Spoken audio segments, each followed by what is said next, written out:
Welcome aboard, folks. I'm Steven Malkowich, your captain on this adventure called Ship of Fools. I'm a fool. Lucky for you, I'm not sailing solo.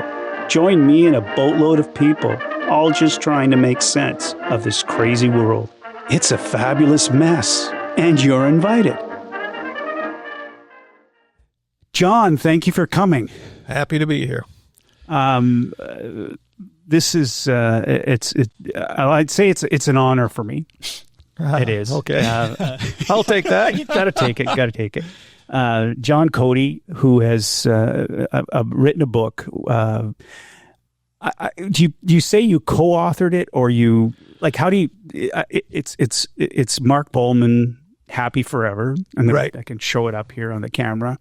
The title is it's Mark Volman with John Cody, and the publisher realized that will sell far more than just my name on that. So I conducted all the interviews, well over 100, and then edited. So Mark basically just said, "Yeah, go ahead and do it." Yeah. Okay. For people that don't know who Mark Volman is, there was a group called the Turtles. Right. Okay. And that's kind of where it starts. It starts there. Okay. So well, it starts a lot earlier than that. Yes. But the real meat of it is Turtles. But more important, and I'll show the book again here. We can. I encourage everyone that does eventually listen to and watch this to go out and purchase a copy of Happy Forever. But the of greater interest to me to begin with is first of all, John. Let's talk about your background. Okay. And because your background leads to this. Right. Okay. So tell us a little bit about yourself. I'm a musician, a drummer, but I've always been interested in writing, and over the years would write. Sometimes I didn't always use my name, again, because I'd write about music locally in the Vancouver area, and so I would use different names so that if I reviewed someone I knew or whatever. And I wrote columns and for different magazines over the years. Always enjoyed that. Just as a musician, I've worked with hundreds of acts, and you learn to listen. That's more than anything else. Your ears are important. So it was easy to go into writing and interviewing people. Just listen. There's always something there. And Mark's book came when I had written a feature on him. This is maybe 20 years ago now, 15 years ago. And he called me and said, "Look, you make me look smarter than I am." And he's a smart guy, but he asked me if I would do this and said, basically, you can have my phone book, call everybody, and everybody, well, except one person, was willing to talk. And it was just a natural thing, but it just built and built. We started with 20, 30 people. The more we talked to, the more. So when he talked to you initially about this, it was did he call it a biography? Did he call it? No. And we had a model, a book on George Plimpton, George being George, was just George's friends discussing him. And we always knew that's what we want. And basically, well, it's funny because the first draft of the book, neither of us realized we never had his name, or we never had Mark in the book at all. And we wait a minute, he's alive. Why can't we have him comment as well? So the one thing I was missing, and neither of us thought of it, was what about Mark's voice? Because it's all his friends talking about him. So when you said yes, that moment when you said yes, right. Did you anticipate it taking you 10 years to Absolutely put this together? Not. No, neither of us did. But every step of the way, we go, okay, we got to do more. And in hindsight, it's perfect. It's exactly what it should have been. Well, I have to say this, that the book, the structure of the book, I've never read a book like this. I hadn't. And it was so interesting to me and not only was it interesting, it was because of my age too. Okay. Right? I'm explaining this, that I'm not exactly a baby boomer. There's references that I do get, and there's references that I don't get. But tying everything together in that type of just raw interviews with individuals and the question of a specific instance, and with reference to that instance, and having two completely opposite responses to that, saying, well, that's not how I remember it, which is hilarious. Right. And that's hilarious. It's extremely entertaining and true. It is. It's true to life, because people don't, that's not what I saw. I was the band. I was in the room. That's right. I was in the room when so-and-so said, no, that's not what they said. And there were a number of instances in the book where that came out. Right. And I'm sure that when you began the process with Mark, that you didn't anticipate it coming out. Probably not, although we had an idea, but it just, developed more and more. Because the ability to be able to tell a story with interviews is unique. Right. It is, because there's not many. An author is an author, and they write something, and they're not sure. And this. This was, like I said, I said this when you entered the room, it was very entertaining for me. It was very entertaining. And so bring us to the initial, so Mark, you speak with Mark, you say yes. You don't necessarily anticipate that it's, okay, well, maybe it's going to take me, a year? Yeah, year, 2 years. Year, 2 years, and that'd be it, kind of thing. And all of a sudden you're into it, and you're into year 5. And many, many more to go. And so during this whole process when you're going through the interviewing process with all the like, he gave you did you have many people, and I know you mentioned it, but did you have many people that were unwilling to talk, or? I can't think of anyone unwilling. And in fact, the one I said, he did talk to me. It was Jerry Yester, who was in the 11 Spoonful near the end, an LA guy. What had happened with him is he had produced the very last recording sessions for the Turtles that never came out for decades. But he was convinced they owed him money for that. Okay. And he talked to me for 2 hours. So it gave me lots of information, was fabulous to talk to, but just said you can't put it in the book. So... And what did you have when you were doing this? Did you have Mark over your shoulder, or no? Never. He never asked for anything to be changed. He was fabulous. He just said, do it. And I can't think of one instance where he had any concerns. So when were you, like, first of all, were you a fan? Oh, I was a huge fan. Huge fan. Yeah. Okay. So let's go back. Let's talk a little bit about John Cody here. Okay. Because we're talking about, you grew up here in Vancouver. The West Coast. The West Coast. Okay. You were actually, we've got a little story here now. I remember my birthplace. Okay. Your birthplace. I think I'm the only person ever born there. It's CPC, BC, CEEPEE. It was a town that existed northwest Vancouver Island for less than a year, apparently. My father was a construction worker, and that they were building a cannery. And my mom was up there, and I was born there. And then I guess they never finished the cannery. Okay. But yeah, on my birth certificate, CPC, BC. So on your passport it says yes, that? Yes, it does. And I've asked when I travel through borders, or the local border here, if they've ever, border guards, occasionally they'll go, hey, what's CPC?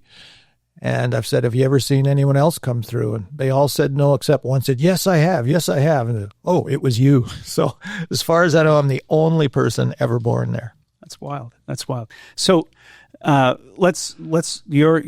you were born there. You ended up in the West Vancouver area. Area. And you're a drummer. Yeah. That's you become a musician. Right. How does that, walk us through that a little bit? Oh, I just had such a passion for music. There was nothing as exciting as music to me. I started on saxophone, actually. The school band needed a saxophone. Or it wasn't even saxophone. I was told in order to play saxophone, I had to play a year of clarinet. So I did that. That was like grade 5. And in grade 6, they said, you need to do another year of clarinet. So I was very frustrated, did that, and eventually got into high school and started drumming. And I was really fortunate. I was in the West Coast, and I had a neighbor who was a conductor in the Vancouver Youth Symphony who had moved to Delta area. That's where I was, Ladner. And he was the conductor there. And he heard me drumming, came to my house, said, we need a percussionist. So I learned classical percussion. I was the head of the percussion section playing timpani. So I was getting all of that as well as school band. And in addition to that, at the time, the school was open to different ideas for me. I learned arranging, conducting, playing multiple instruments. So it really set me up that I could do a lot of gigs. I could do a pit orchestra if I need to. I learned to read, sight read, all that. So I've just always been fortunate enough to work as a musician. So then obviously, so you graduate from high school, right? And by this time you said, like, I want to be.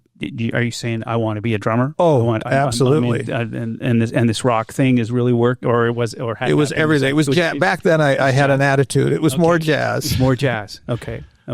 Although I missed my high school graduation because I was working 48 hours a week, noon to 8, 6 days a week at Fort Boogie, a strip bar on Hastings Street. And I felt like a real success. Like playing the drums? Yes. Really? Yeah. So at 17, boy, did I feel like a success.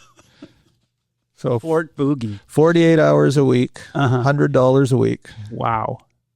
So you're doing this, you finish high school, and you continue on at multiple gigs. Yeah. And where does that lead you? Like where does that, like, you have to earn a living. Right. And obviously you're here, you've done that. I've been able to do that. You've been able to do that. But the next step after graduation did you hook up with a band, or was it just gig to gig, or? Well, yeah, initially it was one band at a time, but I really got bored with that. Just my tastes are very wide. And I eventually just became a freelance player. And luckily I was coming up at a time when there was more work that I could handle. Sometimes I'd play with 3 bands in a day. Really? It was just so busy. The scene isn't there anymore for that. You talk about the West Coast scene. Yeah. Well, I travel the world. Yeah. But that was specific here, though. I was based out of Vancouver. Here. I've always been based out of Vancouver. I was in Seattle for about a year, but outside of that, always Vancouver. Okay. So some of the bands, talk about some, like you don't have them listed. Like you've, and I'm not going to say you've forgotten a lot of them, right. But who have you played with over the years? Well, I know when my web guy put my site up, there was over 200 bands I'd played in, and I didn't remember. So in 1990, I started listing every gig, just keeping a record of that. And I'd forgotten some of the bands I played. Oh, I played with that band, because for instance, I was in the Canadian folk scene, the folk festivals. I would be a house drummer at Mariposa or something, and there might be 3-4 acts a day that I'd just play with. I'd meet them on stage, play the set, just go from there. Yeah. So just do that kind of stuff. Very cool. Yeah, and play with people. Like one of my favorites, I played with Bo Diddley. As a drummer, really? To play with Bo Diddley was fantastic. Wow. And that was just one night. It went so well. But I can tell you, even there, no matter how much you prepare, we meet him, and I know the bump, shave and a haircut, 2 bits, Bo Diddley beat. But as soon as we meet him, he says, whatever you do not play the Bo Diddley beat. Like, oh, okay. So what do you do? Well, you pay attention, you listen, and we did say, I mean, this was, a sold-out crowd. We'd never played. We didn't rehearse with him. We were backstage while he ate his steak with his shirt off, and we said, Bo, what are we going to start with? He goes, you'll see. Okay, but what key? You'll see. And he gave us 0 information. And it was one of those situations where you just rise to the occasion. The gig was incredible. It had to be. You can't very well argue with Bo Diddley. And it was fantastic. Sadly, at the time I was in BTO, and we were playing, I never played Canada with them. It was all American dates. And just we were only available that one night with Bo. When he came back the next year, he asked for us, but we just couldn't do it. Couldn't do it. But, gigs like that, I just love. That's wild. That is wild. So BTO. Right. Winnipeg. Oh, of course. Of course. Well, BTO was fascinating. This was 87, 88, because Randy Bachman had left, and it only left Tim Bachman, who was only there for the first 2 albums. Mm-hmm. And it felt like we're such pretenders. Mm-hmm. What is this? And yet we sold out everywhere. And you realize the audience didn't care. I cared. I was never a fan, but it would, the gig paid. In fact, it paid very well. Yeah. And I know a lot of people locally thought, wow, you really made it. And yet I was so frustrated because musically it wasn't my thing. And I remember coming home after I left, going back and taking drum lessons. Just go, why do I play? Really? And that's where I learned I should only take gigs I like. Like that one I took because it paid well. Friends were in the band. And yeah, I just learned I can do great when I like what I'm doing, but I don't want to be there. You did a pretty good job. You had to have done a pretty good job faking it. It ain't rocket science. Yeah. But, and one of the things that, and for those that are catching this for the first, I am from Manitoba, from Winnipeg, right. So I can make fun of it because I'm from there. Right. You can't talk shit about Winnipeg if you've ever been there or lived there. Okay, can't talk about the size of the mosquitoes or the black flies. I've experienced them, though. That's right. Or how cold it can get. Yeah.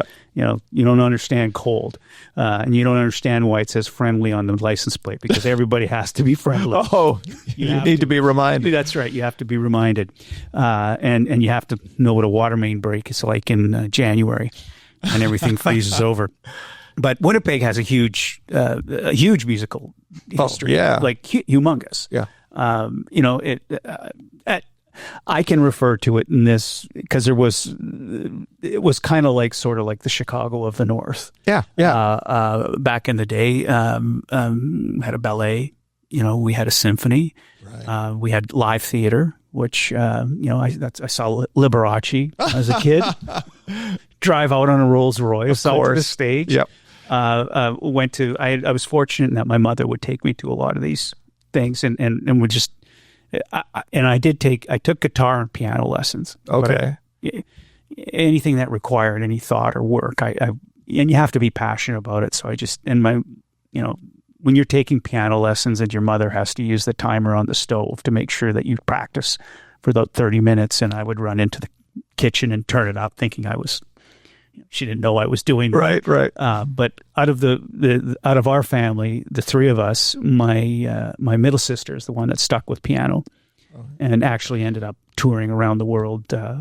With a group called Up With People. Oh, right, of course. Yeah, of course. And so she was the musical one and the singing and the dancing one. I wanted to. Everybody wants to be a rock star. But there's a little bit of work that's involved in getting there. Right. So you're doing a lot of gigs. You did the BTO thing. What was next after the BTO thing? Oh, hundreds of things. You just get a call and yep. You replace a lot of people. You might go in just for an album or something. Although that really taught me too that. I replaced players, and I started to realize you should never replace someone if there's any way you can avoid it, because there's always a chemistry with the original group. I'm talking about a rock group now. Yeah. There's always a great chemistry, and I might come in and technically be better, but they might lose something. I started to understand that the more I did that. That sure, like there was one band they had reunited with their original drummer who hadn't played in a while, and they sent him to me for not so much a lesson as we listened to the whole album, all their demos. And we just spent the evening. We went over everything. And I just talked to him. I don't know if we even played so much as talked about how to approach it. And they ended up, he went back, and I was really touched. The leader of the band said it's like day and night. His playing is so much better. And it was all upstairs. Mm-hmm. And then when they did their album, there was one song technically he couldn't do that I came in for, and played one song. He played the rest, and just realized how much is in our approach. Mm-hmm. And so this ties back into the book. Okay. Because there's so many things in this book here. And that they cover the entire, it's not just about a person, about this person, it's about an industry too, and how that industry works. And what resonated with me, and I'll tell the story and then we can, but the first deal that they signed, I'm going by memory, I might be wrong, but the judge even said when he read the contract to their parents, don't sign. Exactly. And they still did. Yeah. Because they went, you know what? The chances of us failing are 99.9%. And if we're successful, we'll take it as it comes. You know, we'll deal with it later. Yeah, exactly. And I think it was something like they got 3 cents a record and split 5 ways or something like that. Right. And I'm reading this going, wow, that really happens. Yes. And happens a lot. Oh, all the time. So that part of the, like, so you've got, and the business of music. The book does a wonderful, through the interviewing process and then goes into great detail to the inner workings of the band. And I found myself reading the book and referencing back to the front to see who this individual was. Sure. Right. You were talking about, you know, so going back and forth kind of, but it keeps you awake. Like you're going, okay, who is this person? Who's it? Okay, that person, this person, that, and, you know, and then I would have never known, like, first of all, the influence that, like, he's had on, and his involvement in so many things. Like, and I know we're jumping all over the place here, but my mind is too when I'm talking to you about the book, because, you know, they were on radio in New York City when Howard Stern was like, they were the show after Howard Stern. Exactly. Yeah. And they were naturals at it. Yeah. You know, and then, and then it's just, well, that's over. Okay. Now we move on. Okay. Cause we don't want to live in New York. We don't want, there's whatever it is, but Howard Stern. Yeah. That's as big as you can get. That is as big. You don't get any bigger than that. Right. And then, you know, and then we're singing tunes for Care Bears. Yeah. Yeah. From Frank Zappa to Care Bears to like Strawberry Shortcake to, you know, putting Yoko Ono in a sack. Oh, right. At the Fillmore with Frank Zappa. Yeah. Yep. You got to buy the book because you got to read that, because that I was killing myself laughing going, okay, like, come on. And the reference here for those that are listening and watching is that they did a show with Frank Zappa and John Lennon. They were touring with Frank, and John came on for one night. Yeah, and Yoko Ono was there, and I can't remember whose idea it was. Probably maybe Yoko's, to put a burlap sack, I guess, over top of her and just tie it up and give her a microphone. And give her a microphone and have her screaming. Do her Yoko thing. And was it great art, or you'd have to ask the people that were there. But that's just an example of the types of things that I'm sure you found out as you didn't know about until you start the interview process. And to talk about that, you know, when you're phoning these people up, when you had to phone, I would imagine, the majority of the interviews that you did do were over the phone, or obviously difficult to Yeah. Were there any in person that you were able to do, or the majority? No, everything was over the phone. Over the phone. And the reaching out and just saying, "Listen, I'm doing this." How did you explain it? Well, in this case, Mark would get in touch with them, and say I was going to call. Okay, so they already knew. They'd already agreed. And like I say, everybody agreed except Jerry Yester. But again, Jerry, I already knew Jerry. I'd interviewed him for other things.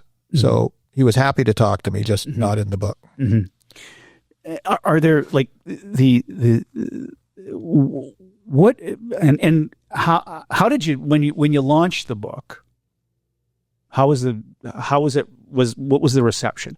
Oh, it was fantastic. And we were so lucky to Jawbone was the publisher I always wanted, and they were great. Again, the issue, it was 350 pages, and that was just too much.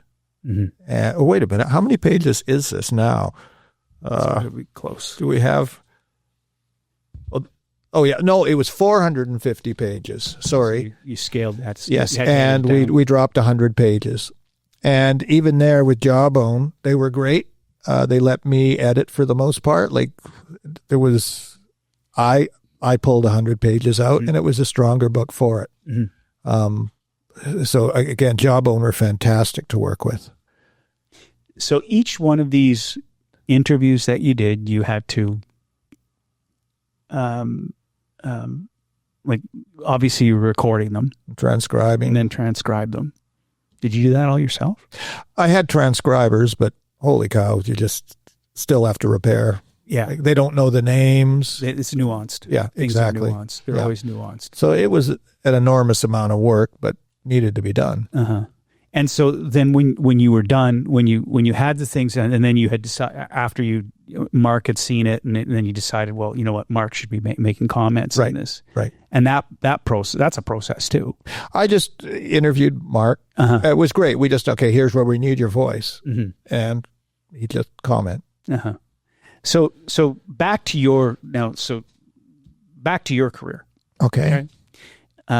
You're here, West Coast musician. You're the kind of like would you consider yourself, when somebody needs a drummer and they need someone, you're the guy that you're getting the call from wherever in North America? There was many of us like that. Yeah. But I was getting calls.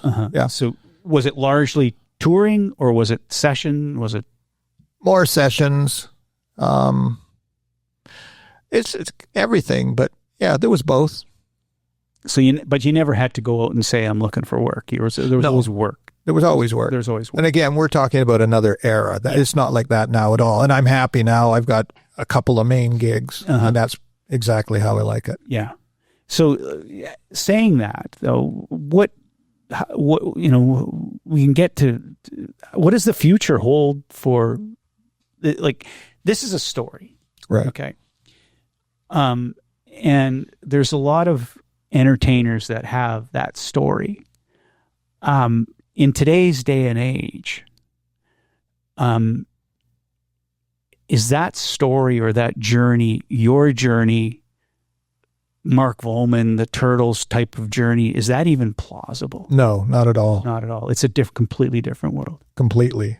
I mean, there was a infrastructure in place for all this to happen. We had the record companies, we had radio, and all of that's gone. And so if you're which is sad. Oh, it's tragic. I mean, the music business thrived for so long. And now you've got, well, I think it was last week I saw that clip of the band that was made up by AI. Right.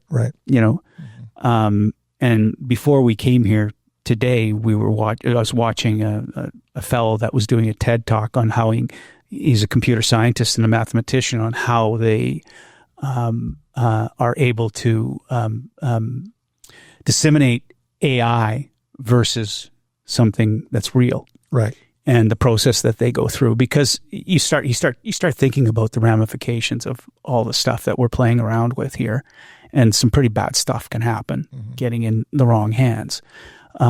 but the music industry, just like the movie industry, all of these industries are susceptible to that. Yeah. And do we, and I don't think it's coming back, but maybe, I don't know. What are your thoughts on that? What do you do you think this is just do we come out of this? Oh, differently. I mean, who can predict exactly? But I know our son, he's 19. Mm-hmm. He's never done, he's a musician as well. He's never done a paying gig. Everything is free now. Mm-hmm. And he doesn't expect it to be any different. I know the touring I do now, I do with my wife. She's a singer, and luckily there's a whole circuit for her success was in the 80s and 90s. Do you want to tell the people that are listening who we're talking about? Yeah. Okay. My wife's professionally known as Lee Aaron. Might mean nothing in the U.S. because she never released anything there, but she did great in Canada and Europe. So we get to Europe every year and play around Canada, and she's well known enough. We can always do great. We're really lucky. Maybe 20 years later, if she'd come up, there wouldn't be an audience like there is for her now. Mm-hmm. So, and there's not, and the thing is, like I'll speak, and I can look to Tricia here by her sister and my brother-in-law, they just got back from London, and they went to see Ozzy Osbourne. Right. Oh, they went to that show. They went to that show. Right. And I remember seeing clips of it. Ozzy sitting in the chair. Oh, the throne, not a chair. It's a throne. It's a throne. But they went specifically for that event. It was hilarious because that could be it, because she's conversing with Tricia. Right. She's there, getting lost in the mosh pit with 30,000 other people trying to find her husband. Right. And being propositioned by some English blokes saying, "You don't need your husband. Oh. We're your new family." Right. And I could picture that. But the bands or even the entertainment, it's not just bands. It's actors and actresses, and there's a legacy. Right. And we remember that legacy, and you can ride on that. Okay. Absolutely. Anybody that's coming up now, it's like, we don't have radio. We've got Spotify. We've got streaming networks. We've got, I don't know what but there's got to be a meritocracy of some sort. If you're good at something, like if you're a really good musician, but, and as I'm saying that, I'm going to contradict myself because, like I told you, the Newport Jazz Festival reference, where you see somebody that plays the trumpet like you've never seen anybody play the trumpet, and they're living in their van. Yeah. So I don't know what you could possibly, how those things could change. And then the things that and I don't think I'm being an old fogey when I say this. If I were to go and take the top, even if there is a genre called pop music still, which there still must be, right? In many forms. Yeah. I couldn't get through the first two or three. I couldn't get through. I can't. And it's not because I don't think it's because I'm a snob. I'm going, that's just not good. Right. And so what, there's, because the internet and the streaming has flattened everything out, it's made it available to everyone. Which we thought would be fabulous. Instead, it's the reverse. Turned into shit. Yeah. It is. It's just and it becomes more and more difficult to weed out something that's there's some substance there. Yeah. So the great acts get missed. Yeah. it's, it's always been the irrefutable law of good timing, like you made reference to Lier, Right. and at that timing, there's Canadian talent that I've never understood why it's not gotten play throughout the world. One of them is like a Tragically Hip. Right. Okay. I look at the Tragically Hip and I go, nothing says more Canadiana than that, right? Right. Okay. But they're pretty good. And yet they didn't make it. Didn't make it. Nope. Didn't make it. Didn't make it. Right. And you go, okay, well, what's wrong? What's wrong? The Guess Who did. Sure. They did. Not a Winnipeg thumbs up for There you Winnipeg go. connection there. Yep. But how do you, I guess you just go out and you tour. You go and you play. Well, again, there used to be a whole circuit. You could tour forever. That doesn't exist either. We had, here in Vancouver, we would have maybe a dozen nightclubs you could play. And now that's gone. Yeah. It's just dance music. Dance music. Far simpler. Or even if they have bands, now it's tribute acts go in. That's right. Which is sad for any original act, but people want to hear. That's true. Yeah. That's true. So you're still active. I know you do. Do you have any other on the writing end? Do you have any other plans to write any books that are sitting around and that you're?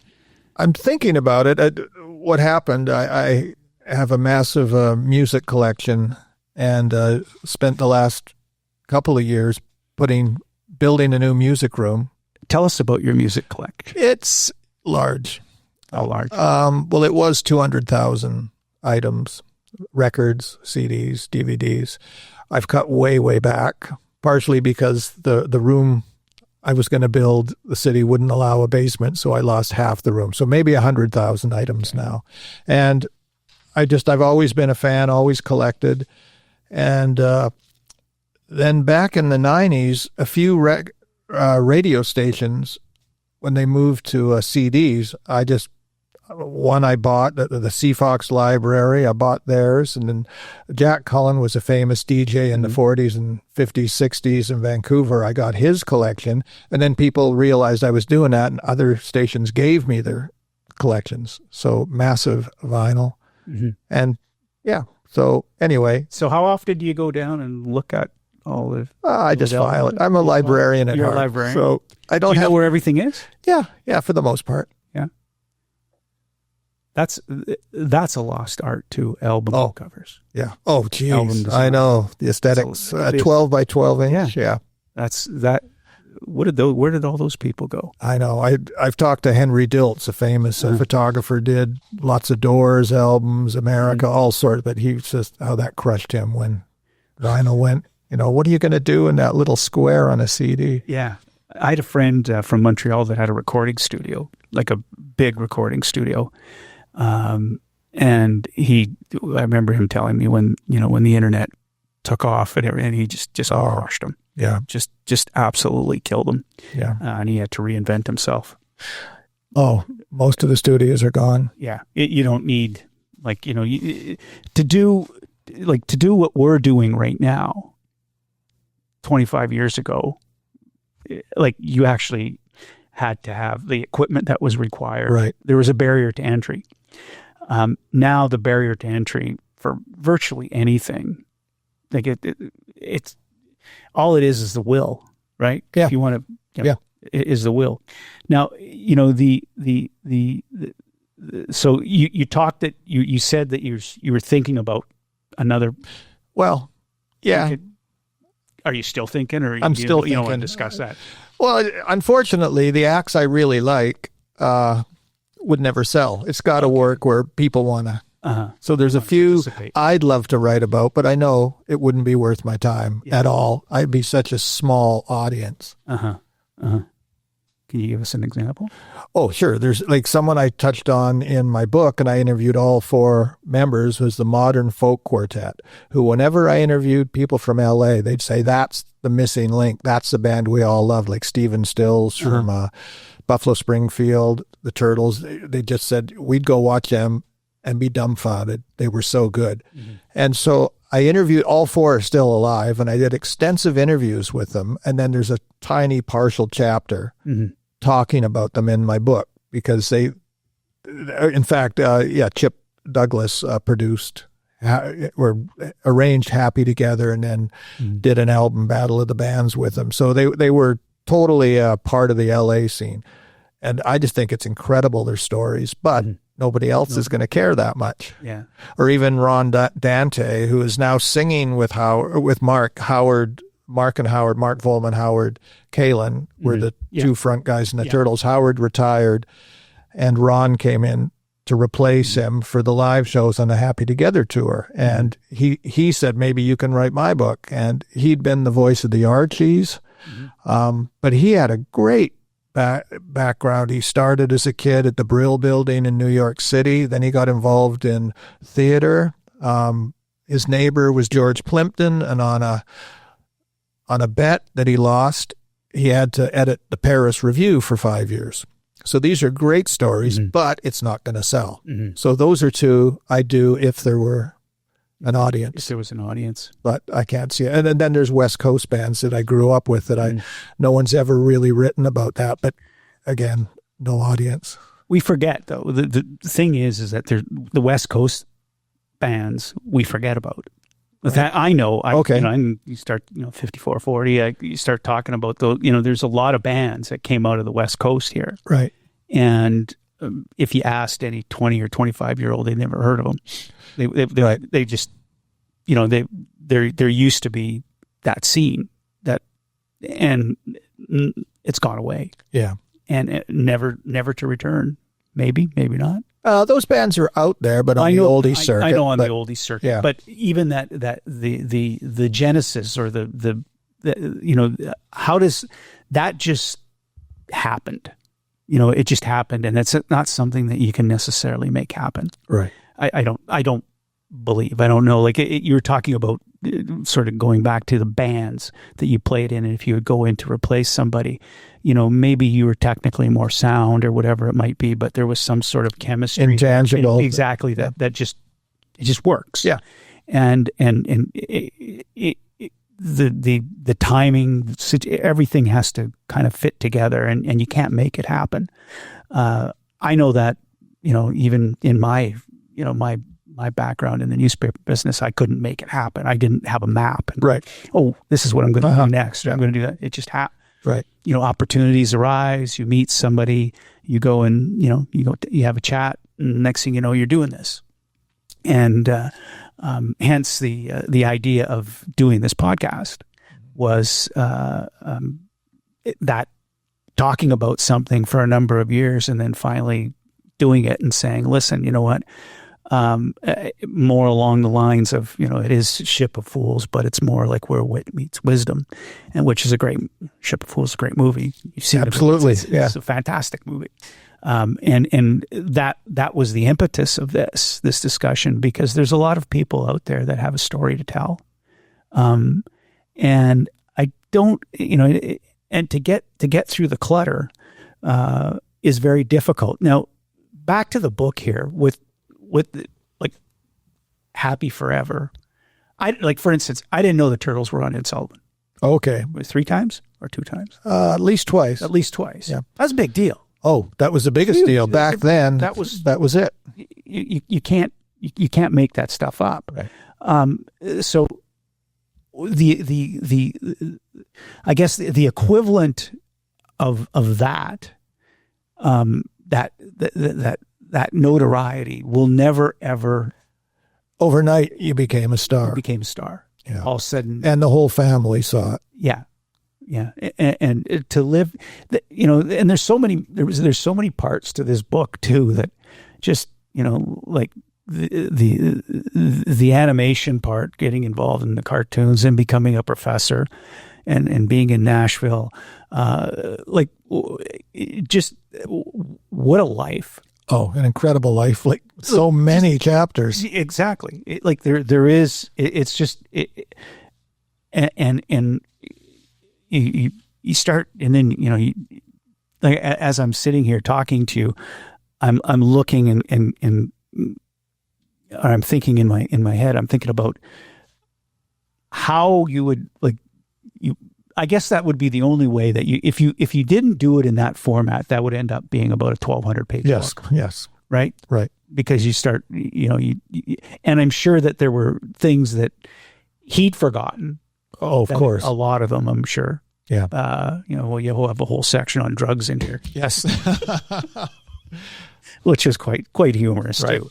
But do you have any advice for someone that is looking obviously, okay, I could say wanted to be a musician. So now you get don't.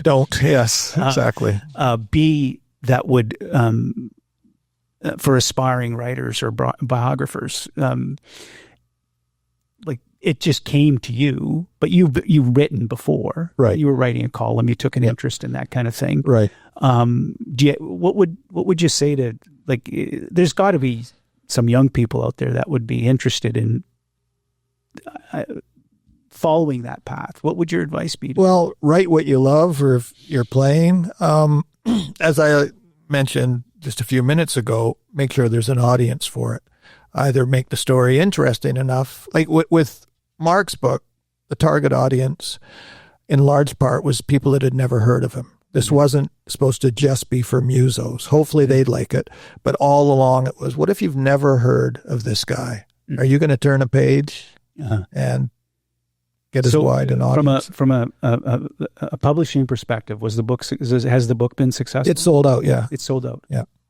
So it was #1 music on Amazon for a bit. So great. And it was released 2 years ago? Yeah. Okay. And the book is available on Amazon. Is it available in the bookstores? What bookstores there are. Again, I'm not, the publisher says, they sent, it had sold out in North America, and they said they sent a shipment from England, because it's a British publisher. But so far it hasn't hit Amazon yet. When I checked there, you have to go to private dealers to get it. Really? Yeah. So it's, the book took me down memory lane. That's for sure. Like it really, and it resonated with me to the point where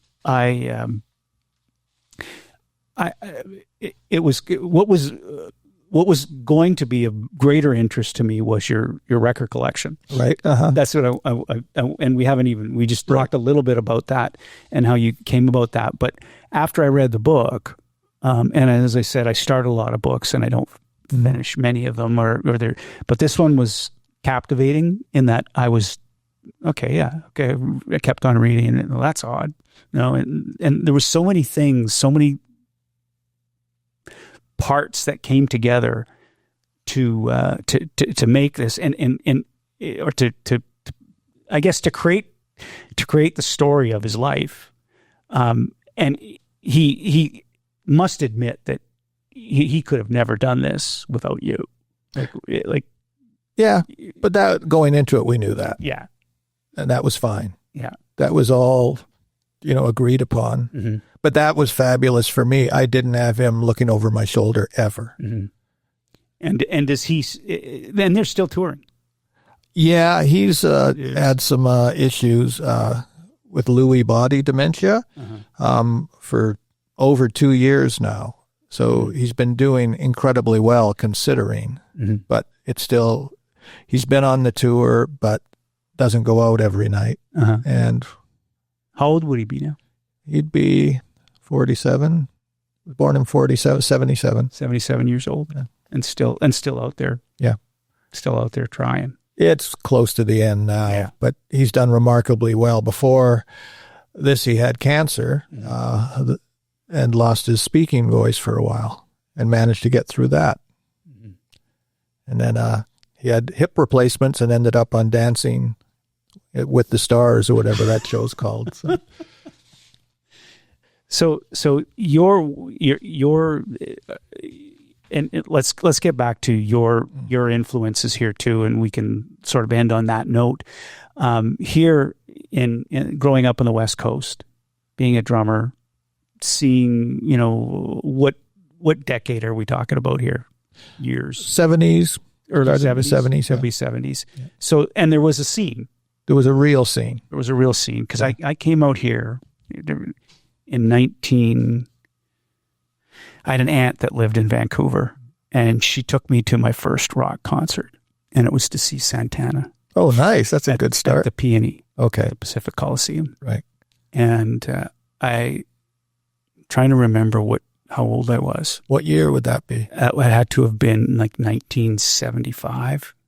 Yeah, I think I was probably there. I did see Santana at the Coliseum. So. Yeah. And I think Chilliwack opened. Yeah, okay. I was there for that. And I got to play with Chilliwack later, so that was a thrill. So, and my aunt, who has long since passed, was the type of lady who, she moved out here in the early 60s and was cool. She was a cool aunt. And I remember going through security, like what she called security at the Coliseum. They went through her bag. Okay. Looking for dope. Old school. And her just losing her shit. Oh yeah, just losing her shit. And I'm like, I don't know, I'm 10. Oh, okay. What do we do here? Right. What do we do? It's just push it. Go through. Push it, go through. Yeah. But it was the coolest thing. It was the coolest thing. Like, it was kind of like, when I look back on it, there was a show, and I think it was called The Wonder Years. Oh, sure. And that's kind of what my father's relationship was like to my aunt. Okay. Like no. But I've got no, and like my aunt used to hitchhike. She would hitchhike from Vancouver to Winnipeg to see us. Oh wow, that's you could do it back then. You could do it back then. Yeah, it was maybe it was a little bit frowned upon, but you could do it. Yeah. And not be risking your life. Right. But things, and so that scene was, so that is in the back of my head. And I know that it's existed. There's so many, there was so much talent out here on the West Coast. There was, there probably still is. Just don't hear about it anymore. No. And how would you, like, I think I told you the story of going to the Biltmore and seeing Nick Waterhouse with 150 people showing up, right? And me standing at the bar getting my glass of water, and there's Nick, right there, and it's not the same. It's not. This isn't. And the big name acts, which are few and far between, that can come. Well, I should say that. There are big name acts that come to that tour that I don't even know what they do. Like, honestly, sure. I don't, like, I might catch a glimpse of some, I don't even know the name of it, and heard that they sold out Rogers Arena. I don't, and I don't know. I don't, they've got to be, I guess they're getting the publicity or their exposure through social media or whatever that might be. But the treasure is in finding something that you're not really looking for. That's fabulous. Yeah, right? That can still happen. That's this book. Okay. Right? No. I mean that because you made a reference that you said that this book was written for people that didn't know who he was nor were fans of the Turtles. Or whatever. It was. You didn't need to have anything going in. That's right. That's you didn't. And the beauty of that kind of thing is that you don't know what you're interested in until it presents itself. That's, if I can step back for a moment and go back into my Luddite shoes here and say, that's what the beauty of a newspaper used to be. Yes. Right? Mm-hmm. You didn't know what you were interested in until you turned the page and you saw a story that was written about raccoons, whatever. Mm-hmm. Doesn't matter. But all of a sudden now I'm interested in raccoons. As innocuous as that may sound. Right. But that's the truth. Yeah. And music is the same way too. Books are the same way. There's some, there's some phenomenal books out there that tell some phenomenal stories that just sit on a bookshelf. Until we crack it open. Until we crack it open. And this is one of them. I admit that. I'll tell you that. And we will put in the when the episode airs that we're going to be giving away a book too. Right. Sure. Okay. As we talked about, but any John, any other advice? I guess I would say, like, you're a parent now. You have children that are artistic. They're in the arts. Yeah. They're in the arts. If you can, aside from saying don't get into that, and you're not going to stop someone if it's their passion. If you're passionate about it, you got to follow your passion. Right. You have to, and until you make it or you don't make it, or you can possibly turn it into a living. But it's so subjective too. Yeah. Like, you might not appear as a success to the outside world, but be thrilled with what you have. Yeah, that's true. And the thing is that do people, do the younger generation understand that though? Does any younger generation understand that it's the hard work? Yeah. It's the But if you love it, it's not hard work. Yeah, that's true. It's the same with sports. Right. Like to go and sit there and at a driving range and hit golf balls forever and stand on a putting green or throw a baseball or hit tennis balls or whatever, you got it. You have to. It just, there's a certain amount of talent that God gives you that you're born with, and you've got to. Well, my argument is I had no talent. I was just determined. Yeah. And so I believe anyone that wants to can. I really. Or be it too. When I started, I didn't have any inherent talent. I was probably the weakest musician, but I was the most determined. Mm-hmm. And I practiced like crazy. I really worked at it. And eventually, I did well. Mm-hmm. So I always think, the attitude is more important than anything. There's lots of natural musicians that never move on from where they started. Yeah. And so you live out here now in South Surrey, White Rock area. What, and you grew up, you said in Delta. Around, Ladner and Vancouver area. So what brought you to this area? Just because it's beautiful? Well, I grew up here. Uh-huh. Always loved the White Rock area. Uh-huh. It's about as south as we can get. Yeah, without being Americans. Exactly. So, I've been in the White Rock area for 35 years. Uh-huh. And you still play in a Dixieland band? Not a Dixieland band. I play, it's 1920s, would be called sweet music. It's pre-big band. Okay. Alexander Brown and his Boulevardiers. Okay. And it's just wonderful. It's so unique. And it's something that I love doing. So the music's from the 1920s, 1930s. I have a drum set, a 1927 Leedy drum set that I found in Seattle back in 97, 98. And we're the only band that plays this way. Mm-hmm. I could say I'm the best at it because I'm the only one at it, but I love playing that sort of stuff. It's about as different from rock and roll as could be. Mm-hmm. We have a tuba player, no bass player, tuba. So where do you play? Local events. It's never on the road. It's always local players, but it's some of the best players in Vancouver. We just did the White Rock Jazz Festival. Mm-hmm. And we play, half dozen or more times a year. It's getting busier and busier, but I just love that. But again, it's a completely different skill.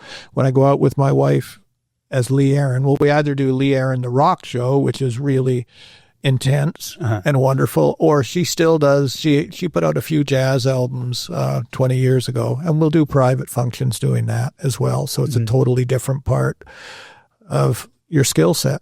Mm-hmm. So are you, like, of the weeks on the road, right, how many are you, like you said you go to Europe every year, do a tour? Yeah. We do shorter tours now. We're like weekend warriors. We'll go out for 3 or 4 days on a weekend, do 1, 2, 3 shows, usually not a lot more than that. Europe is always 1 or 2 shows. We did, financially it's better to do 2 weekends and do club dates in between, but it's exhausting. Mm-hmm. So, and what Lee and I have found, every time we go to Europe now, we're already there, so we stay and vacation. Might as well. Yeah. They go, wait a minute, why are we flying home? We just finished our gig. So last fall we went to Cyprus for a little mini vacation. And Nice. yeah, so we're nowhere near the intensity that it used to be, and we prefer it that way. Mm-hmm. So yeah, weekend, like next week we're playing Night Ranger. We're playing with Night Ranger on Friday night at Casino Rama, the biggest theater in any casino, I guess, in Canada. Then the week after that, we're in Saskatoon and just outside of Winnipeg. What's the festival outside? You know, the summer. Oh, the folk festival. No, in rock Winnipeg? festival. Oh, there's a rock festival in Winnipeg. I think I know. I've played it many times, but anyway, I know it's 2 hours outside of Winnipeg. Gimli? No, Winnipeg. What? Is it north? No idea. I know it's this side of Saskatchewan because we had to rent a vehicle. We couldn't make it by flying. Okay. So we play Saskatchewan. We drive 2 hours outside of whatever. It's another. We can add that to the. Yeah. So we do lots of festivals. We either do festivals or casinos, and we're lucky enough to do them. We don't do clubs at all. Rock and Thunder. Where is it? No, that's not it. Okay, looking it up. If I look up my website, okay, let me find my website. Maybe it's not that big a deal. We'll see if it comes up because I have to look at my calendar to find out. Minnedosa. Oh, just outside of Brandon. Is that where it is? That's right. That's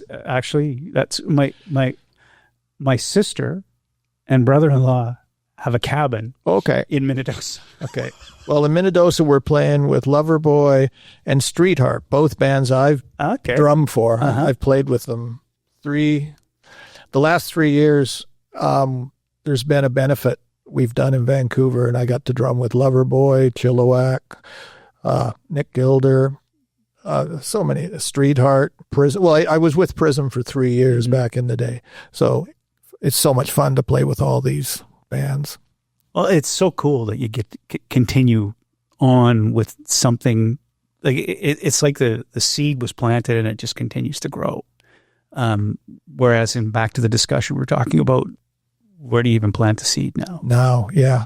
It's very, very difficult. It's even to the, like we have in our, we've got 100 or so newspapers. Mm-hmm. And I know personally that demographic, and they're spread out over the US and in Canada here. Everyone, I use this because for something that for a distribution network or a medium that is dying, a lot of people still sue us. Okay. Which means that, okay, someone's reading. Don't matter. Yeah. If we don't matter, why are you? Yeah. Why are you suing me? Right. If nobody gives a shit about like the newspaper, you don't subscribe it, you call it the Daily Snooze, all kind of negative connotations that. And then we'll go after you. Then we'll go sue me. Right. Over because there's something that we put in the paper that you didn't like. Right. Or maybe we told the truth. So I kind of look at that and I go, okay, well, sometimes I think maybe I'm a little too negative on the business. Right. But at the same time, I know that when we've tried different things in the paper, and by different things, I mean, trying to get a product out there or whatever it might be, it's just, it's not there. Right. But people have no problem suing us, which is just, So the lawyers are reading. The lawyers are reading, or the word of mouth. Somebody wrote this about you, and they didn't like it. And it was, So I look at it, and I go, okay, well, maybe it is because we represent legitimacy. Right. One of the last bastions. That's right. And say, listen, and I don't know. Like, there's when we've gone, because we do own a number of newspapers in Rhode Island, and Massachusetts and Connecticut, and the people from the Folk Festival, the Newport Folk Festival, the Newport Jazz Festival, they're phenomenal people. They are and they treat us very well. They treat my wife and I very well when we go there. But they're not reliant on local media. People are coming from all over the place. Like we've met people from like all over the world that come to that festival. It's phenomenal. But even the legitimacy of the acts that perform, and we touched on this before, that they're so good. They're just so phenomenally good. And they're living in their van. Yep. There's just no, I've seen trombone players on that stage that are better than Trombone Shorty, and never heard of them. Yeah. Never heard of them. And they're just, why? And I would get excited when I'd come back and talk about them, and people would just stare at you. Yeah.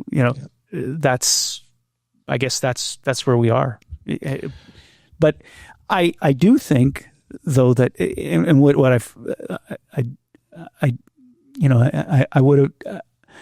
I think there has to be an appetite, right, in order for something to be, and maybe there isn't that appetite. Yeah, it's but you've also got to chase what you. Yeah, that's true. You're right. You do have to chase. It's like me being so stupid to think that I could do a podcast. What do I? You call it being determined. I say, well, just being too stupid to think I could fail. Too stupid helps. Stubbornness. Yeah, you just continue doing what you're doing, and you know that eventually that there's going to be. And I look at it, and that is, the premise of this of this podcast is, it to take on somewhat of a comedic tone. That was the initial, and I still want to do that. Right. I still want to do that and be able to laugh and have a casual conversation.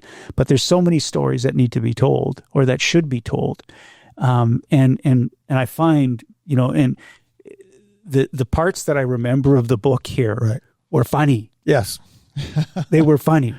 Right. Humor is good. Because it makes us feel good, doesn't it? Right. So that's why you go, oh, that's pretty funny. That. And that's a big part of the book. Mark, like as Alice Cooper said, Mark and Howard go right back to vaudeville. Yeah. It was the Abbott Costello dynamic. You had the smart guy, the dumb guy. Yeah. And it wouldn't work if you had two dumb guys. Yeah. Two jokesters. Yeah.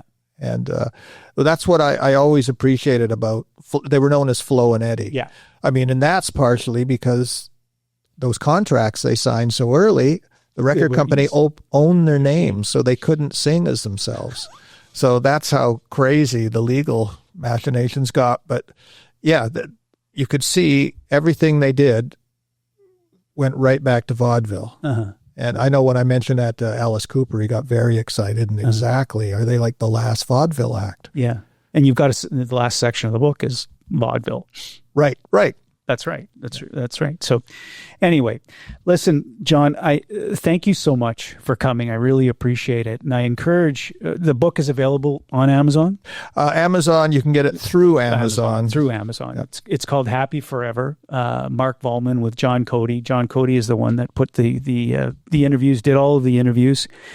A drummer still playing. Yep. Getting at it every day. Absolutely. I know you do a little bit of teaching too. A little bit, and no plan on maybe slowing down a little bit, but no plan on. It's perfect as it is now. That's wonderful. Yeah. That's great. Well, John, thank you so much. I appreciate it. Happy to be here. Thank you. You may be asking yourself, what's any of this got to do with me? Absolutely nothing. Until next time.